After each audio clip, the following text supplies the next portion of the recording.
dire que bu ñuy egsi li ñuy njëkk a def mooy saytu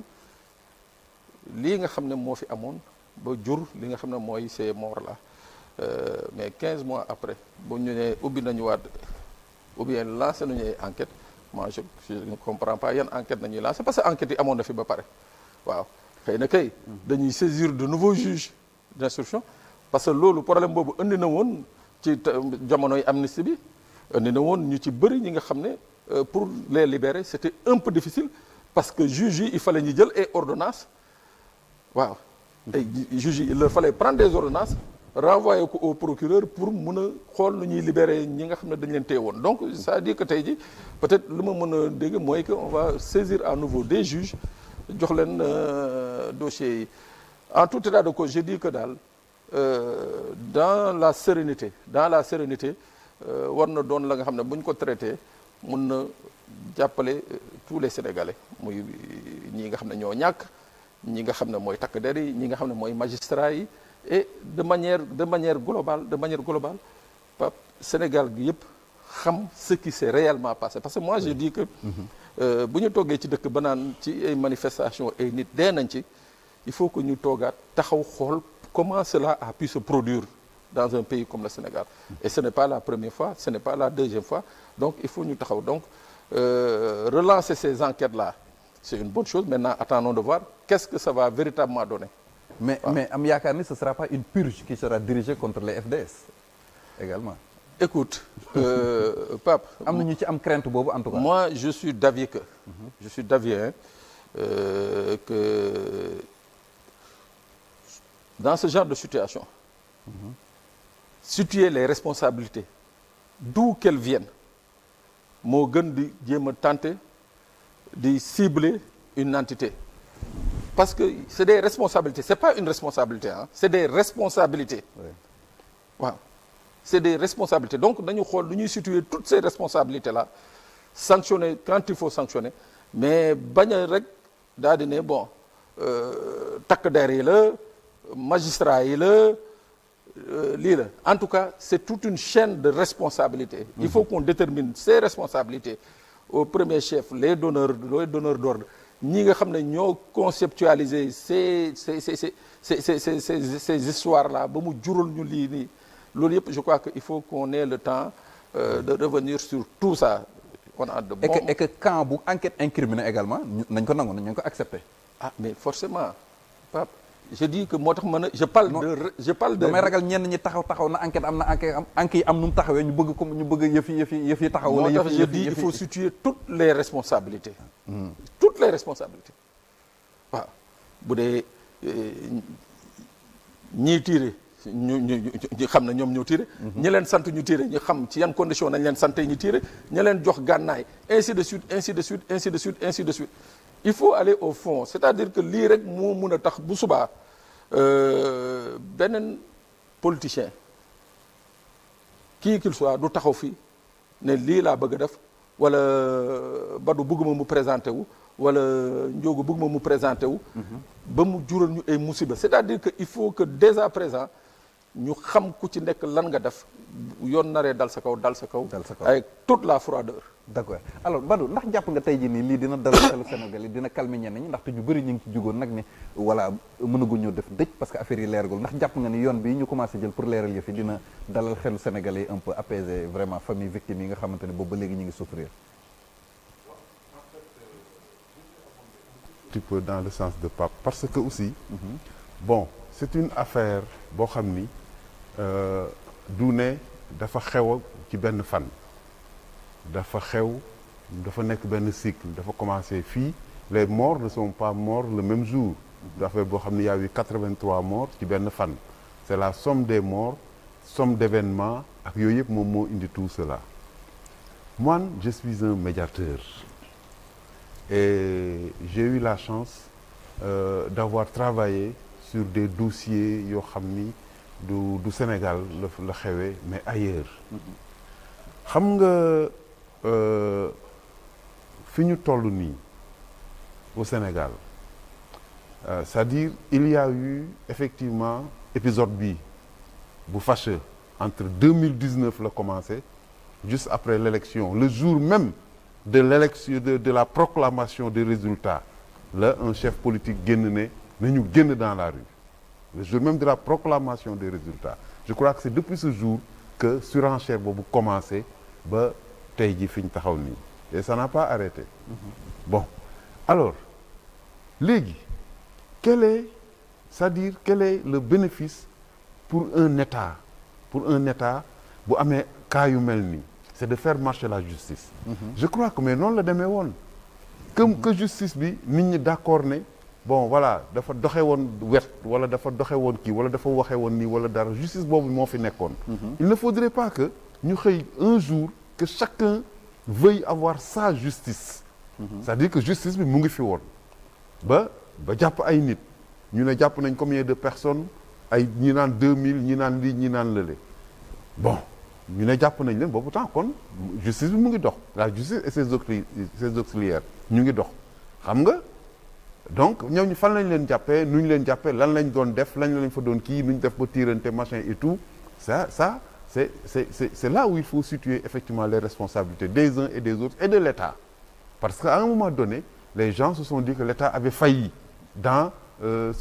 sa mission de faire régner l'ordre et la discipline dans le pays n'est-ce pas loolu nit ñi wax nañ ko fi nit ay nit nekk di toj di kii ainsi de suite et tout après état bi jóg bi mu jógee ay étape la quoi ba mu jur li yëpp nii mais loolu bu amee y a eu des jugements y a eu des trucs et y a eu une loi d'amnistie boo xam ni moom moo indi jàmm ba tey ñi jiite réew mi nii ñi jiite ko donc il y a eu d'abord un compromis politique boobu nag bu amee ba ñi nga xam ni tey ñooñu lañ waxoon ñoo doon les victimes ñoom ñu génn leen ci kaso bi ba ñoom ñu mën a participer à une élection ba gagner élection bi ba jël réew mi je crois que foofu la ñu war a taxaw les morts nag c'est moi je suis man mënuma d'accord ci par exemple ñu naan ay ñetti nit sax dee nañu ki wala ñaar mais 83 morts effectivement dafa bari na trop kooku voilà il faut que ça soit c'est une vraie catastrophe bu fekkoon nit ñi dañu deewee ci gaal wala ñu deew ça peut s'expliquer mais ci ay émeute ak yooyu mu demee noonu dafa metti mais nag loolu tamit état dafay retourner wu dafa war retourner wu dem ci ñi nga xam ni effectivement ñoom ñoo perte seen ay doom ak seen ay kii mu trouver des mécanismes yoo xam ni dina leen dëfal mais fi ñu toll nii li ñu bëgg a def nii yeewaat justice bi mu jógaat gis nga fi ñu toll nii on a une seule priorité moom mooy sénégalais yi ñu fexwaat ba ñu ànd dëkk bi fracture yi bari ba nga xam ni luñ fi laal rek moom mooy bu fracture bu kii nañ koy ubbiwaat. ok da ngay ragal ni enquête yi day yeewaat métit yeeg yi ni mel. mais bien sûr. dafay yeewaat famille victime yi nag dañoo bëgg xam ñan ñoo rey seen doom. waaw ma ne wala loolu laa lay wax nii ma ne c'est ça que je dis dama ni état bi xam nga déjà amoon na benn étape bu cruciale dans l'affaire moom mooy amnistie bi. amnistie boobu moom moo teg lépp ba ba lépp tegu ci suuf dama ni foofu la ñu waroon a jëlee bi ñu jëlee foofu état bi retourné wu. loolu gis nañ ko ba tey toog ak famille yi ñi nga xam ni effectivement perte nañ seen i doom perte ak lu parce que tey jii nii tey famille yi ak lu ñu bëgg xam ku rey seen doom ak ku rey seen lii ak yooyu yëpp ak même buñ ko bëggee ñu ne manifestation bi nii la demee woon c'est-à-dire ban cadre fànn la telle personne ñu rey ko ci loolu enquête boobu rek mën na durer fukki at pour xam manifestation bi muy am ki ci dee nii kan moo ko rey nuñ ko ci reyee ak ban façon bal lañ ko reyee ki naan reyuma ki naan arme ñu waroon arme non ñun du suñu arme kii yul médecin yu jóg bu dara mën a durer 10 ans moo tax ma ne loolu yëpp metti na ñi fiy dee man mii mënoon naa fa deele yow mi mën nga fa dee keneen ñun ñëpp parce que njaboot ñoo nekk ci mbedd mi du dëgg ñoo jóge ci kër yi dem ci mbedd mi donc il faudrait que ñu am ay étapes yoo xam ni dañuy nangu ñun ñëpp ñu jéggalante parce que mooy suñu intérêt il y va de l'intérêt de notre nation metti na nag xëy na quelqu'un peut penser que baa bii de mu ngi wax est-ce que waruñu leeral ba ñu xam lu xewoon ba pare ñu soog a jéggale par exemple mais yooyu loolu la vérité avant réconciliation non gis nga nag vérité avant réconciliation dañ ko fiy wax nii rek mais fañ dëkk ya mu am nit ñi xamuñ ni mu demee c'est là où je voulais en venir sax bi may wax ni man j'ai fait de la médiation ci beneen niveau gis nga comme ni ñuy waxee ay vérité ay kii ak yooyu ce n'est pas ñëw ne non dañuy enquête ci affaire bii ba mu sotteeg yooyu imagine 80 morts 80 morts ñun nga bëgg fi nekk kenn ku ne nga enquête ko moom laa lay wax ni mën na durer fukki at xam nga vérité bi moom mooy lan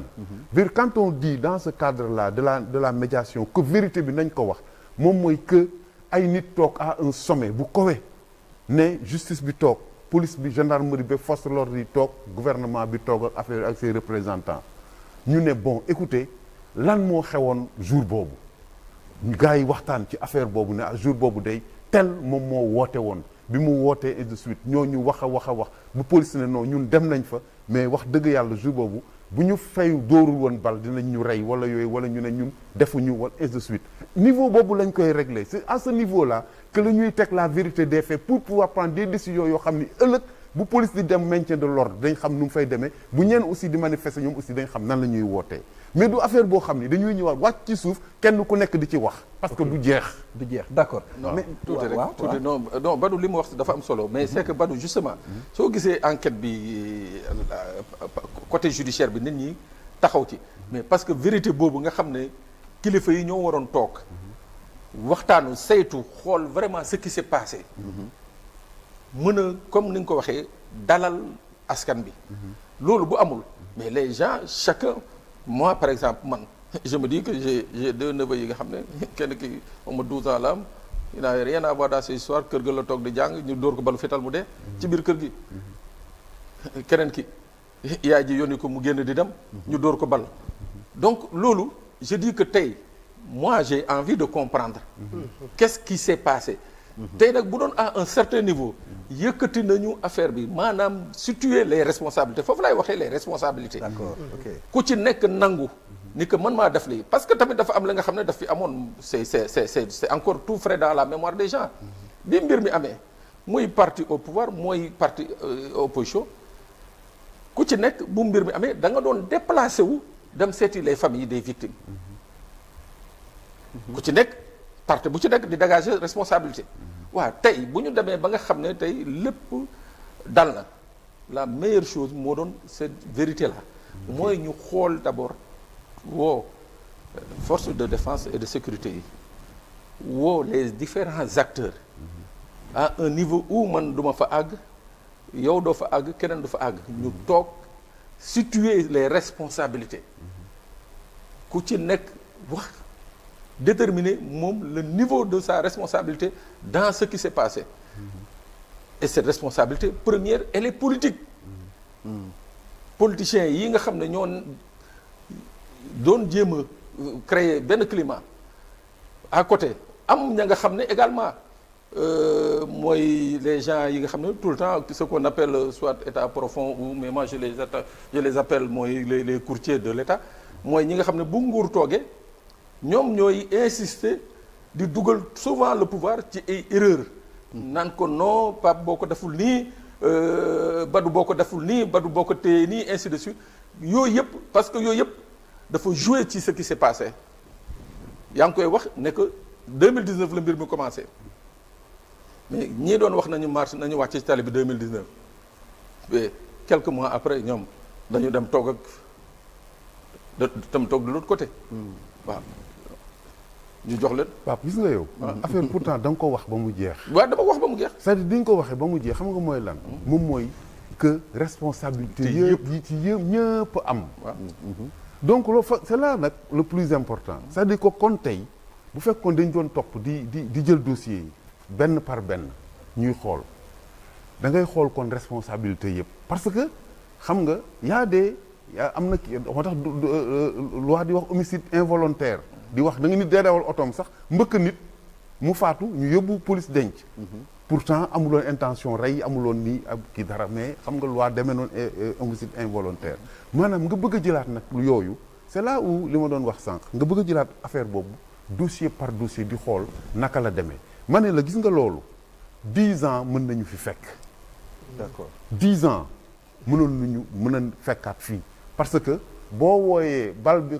sa neveu bi nga xam ne dañ ko yónni woon balu fetal dal ci kawam fu balu fetal boobu jóge loolu rek balaa nga koo enquête ba xam ko doo xam kañ la moo tax ma ni la dans les pays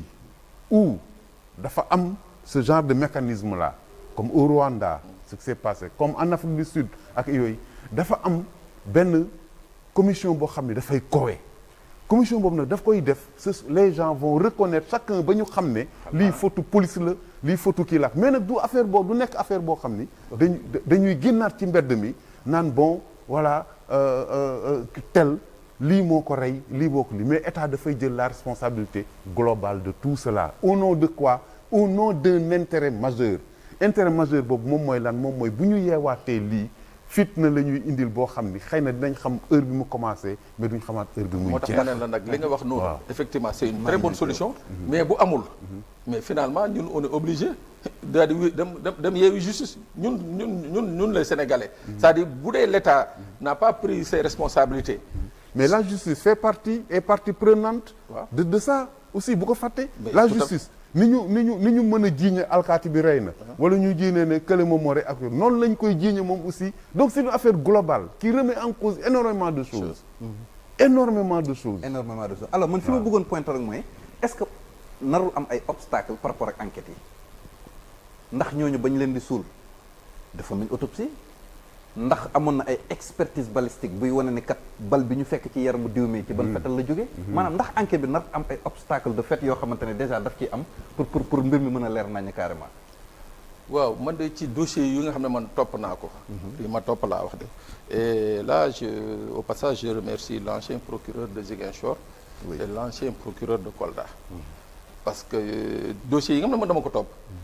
dañu def autopsie famille yi contesté ñu dem defi contre expertise. daal di ci contre expertise yi sax ñoom ñoo convoqué également des experts balistiques dugal leen ci biir contre expertise donc ça veut dire que ay dossiers yi nga xam ne saytu nañ ko d'amont en aval mooy maanaam bàyyiwuñu ci benn détail en passant donc loolu je sais pas fii au niveau de Dakar j'ai pas tellement suivi les dossiers mais dossiers yi nga xam ne je les ai suivis tant à Ziguinchor qu'à Kolda. waaw le procureur de Ziguinchor moom xaarul kenn moom xaarul moom il a fait. je crois que les autres procureurs bu yeneen procureurs yi defoon comme moom. kon heure bi lu bëri leer heure bi dana leer. mais pour juste benn précision rek Badou après on avance quoi c'est-à-dire en fait je dis que en fait il faut comprendre fi may waxee tey mécanisme boobu bu ñu ko mettroon en place. mais ñun ñëpp Sénégalais nous sommes des Sénégalais. nous sommes obligés de vivre ensemble kenn mënu ci dara. nous sommes obligés nous sommes tenus de vivre ensemble mais mécanisme boobu tey bu ñu ko tegul maanaam pour jéem a xool les responsabilités mais man le citoyen sénégalais que je suis ma jàpp ne que je suis lésé mais je suis fan laa mën a dem fu dul ci justice laa mën a dem moo tax ma ne effectivement su dee dañu ubbi enquête yi nii c'est une bonne chose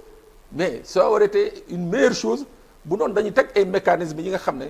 en interne ñoom daañu xam les responsabilités ba nga xam ne bu subaa même bu ñuy jël ay sanctions parce que je le dis souvent je dis sanctions yi nga xam ne moom la ñuy teg takk der yi pour man jàpp naa ne que c'est des sanctions qui sont propres à ces corps-là man le Sénégalais lambda sama yoon nekku ci ñoom am nañu ay mécanismes yi nga xam ne moom la ñuy mais il faut que déjà mu am justement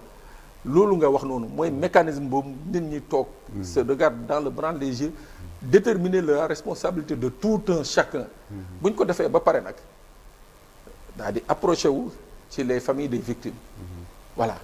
d'accord mais là c'est le contraire on a laissé les victimes dans l'impasse mais Pape Bateau le Joola mu ngi fii waaw c'est une infraction majeure parce que c'est une négligence majeure de l'État du Sénégal. On a mis en place une commission. Non, attends. balaa ñuy wax dara. Le président de la République dafa jël benn mesure. Bon, gis nga. La responsabilité de l'État. Exactement. Voilà. Xam nga dafa jël benn mesure. Après rek fexe nag ba politiquement mu orienté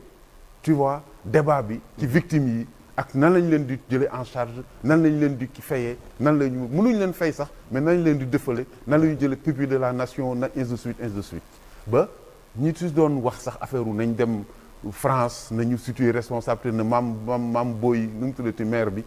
premier ministre beeg na mu affaire ñu def ba néewal seen ay kii ce sont ces mécanismes là parce que bu ñu nekkoon ci wax jooju ba tey ji wax jooju mu ngi fii nekk moi je dis une chose c'est-à-dire que gis nga tey ñi perte seen bakkan ci affaire bi seen waajur am na lu leen naqari trop man mii di wax man mi toog fii di wax nii man la gën a naqari parce que moi depuis le début la ma affaire bi dara xewagul kenn deewul laa d'accordul ci affaire bi ne non warul demee nii les politiciens war nañ mën a nekk ci dëkk bi conquérir ou conserver le pouvoir sans que waxuma la nit dee ci mais yëpp ñu def ko dans les chants et les danses man loolu laa gëm loolu laay bind chaque jour moo tax mënuma d'accord ak benn politicien parce que loolu warul mën a nekk cette violence là warul mën a nekk d'accord alors Thiaw un mot sur maa ngi lay sant lay waaw un mot sur les morts bon avant ñuy jàll ci comme li Pape Sané wax rek man moom dama jàpp ne dafa yéex maanaam toog ba 15 mois après ngay enquêter loolu vraiment dafa yéex te lii sama grand ba du wax nee na affaire yi dafa tàmbali 2019 mais man dama naan 2007 bi Macky Sall di accéder au pouvoir dafa fekkoon dossier bu mel nii naka la ci Sénégal comporté woon est-ce que dañoo demoon jusqu'au bout wala ñoom policiers c'est bi Macky 2012 voilà 2012 bi Macky accéder au pouvoir mooy ñooñu oto ndox bi jaaroon seen kaw je pense qu'il y avait plus de 8 Mamadou Diop étudiant Mamadou Diop xam nga est-ce que dañu demoon jusqu'au bout des enquêtes ou bien politiciens yi dañu réconcilier dañu jubboo woon seen biir bàyyi ne askan bi xam nga dossier boobu daanaka moo jural 80 morts parce que négligence ak ñàkk a dem ba ñu xam kenn ku ci nekk jël say responsabilités. sauf que dans l'affaire Mamadou Diop il y a eu un procès des policiers ont été jugés et dans condamnés. l'affaire Mamadou Diop mais le dossier de façon globale le dossier de façon globale quoi. D'accord certes dama ci sippi les 14 morts. voilà 14 morts yi xam nga affaire Mamadou Diop rek nga ciy wax procès mais ci des ñëpp daanaka pratiquement bon mujjul fenn quoi moo tax politiciens yi ak askan bi répété waat loolu en 2021 man dama jàpp ne dañu war a def ay enquêtes ba nit ñi xam te enquêtes yi tamit grand Badou muy wax ne mën na jël 10 ans mais bu dee 80 morts mën nga ne 70 yi pratiquement am na vidéo am na témoin parce que en 2012 ni ñu demee nii ak côté numérique fekkuloon quoi léegi pratique da ngay gis le cas de Parcelles gis filmé waa ji taxaw ci oto visé benn booy boo xam ne c'est sans défense rey yooyu moom vraiment bu ñu ko leeralu tamit bu ñuy demaatee ci yeneen échéance loolu lay jur quoi merci. alors dañuy daal di évoluer ci waxtaan bi maa ngi leen ko doon junj dañu baaxoo jotaay bu nekk rek dañuy jël benn dossier boo xamante